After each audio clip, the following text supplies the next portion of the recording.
பாஜக தலைவர் ரஞ்சித் சீனிவாஸ் கொலை வழக்கில் 15 PFI, SDPI கட்சிக்காரர்களுக்கு கேரள நீதிமன்றம் மரண தண்டனை விதித்துள்ளது. 2021ஆம் ஆண்டு டிசம்பர் 19ஆம் தேதியன்று ஆலப்புழா நகராட்சியில் உள்ள வெள்ளக்கிணறில் உள்ள அவரது வீட்டில் பாஜக தலைவர், அவரது தாய் மற்றும் மனைவி முன்னிலையில் படுகொலை செய்யப்பட்டார்.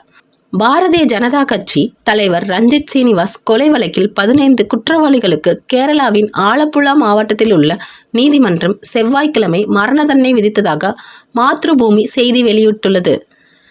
குற்றம் சாட்டப்பட்ட நைசாம், அஜ்மல், அனூப், முகமது அஸ்லாம், அப்துல் கலாம் என்ற சலாம், அப்துல் கலாம், சஃப்ருதீன், மன்ஷாத், ஜசிப் ராஜா, நவாஸ், சமீர், நசீர், ஜாகிர் உஷின், சாஜி புவதங்கல், ஷெர்னாஸ் அஸ்ரப் ஆகியோர் குற்றவாளிகள் என மாவேலிக்கரை கூடுதல் அமர்வு நீதிமன்றம் தீர்ப்பளித்துள்ளது. செவ்வாயன்று நீதிமன்றம் தண்டனை அறிவித்தது மற்றும் பாப்புலர் ஃப்ரண்ட் ஆஃப் இந்தியா மற்றும் social democratic party of India உறுப்பினர்களாக இருந்ததாக கூறப்படும் அனைத்து குற்றவாளிகளுக்கும் மரண தண்டனை விதித்தது. குற்றம் சாட்டப்பட்டவர்களில் 12 பேர் இந்திய தண்டனை சட்டத்தின் பிரிவு 302 கொலை, பிரிவு 149 சட்டவிரோதமான கூட்டத்தை சேர்ந்த நபர்களில் யார் எந்த குற்றத்தை புரிந்தாலும் அப்பொழுது அந்த சட்டவிரோதமான கூட்டத்தில் இருந்த ஒவ்வொருவருக்கும் அந்த குற்றத்தில் நேரடி பங்கு உண்டு. அவர்கள் அதற்கேற்ற தண்டனை பெற வேண்டும்.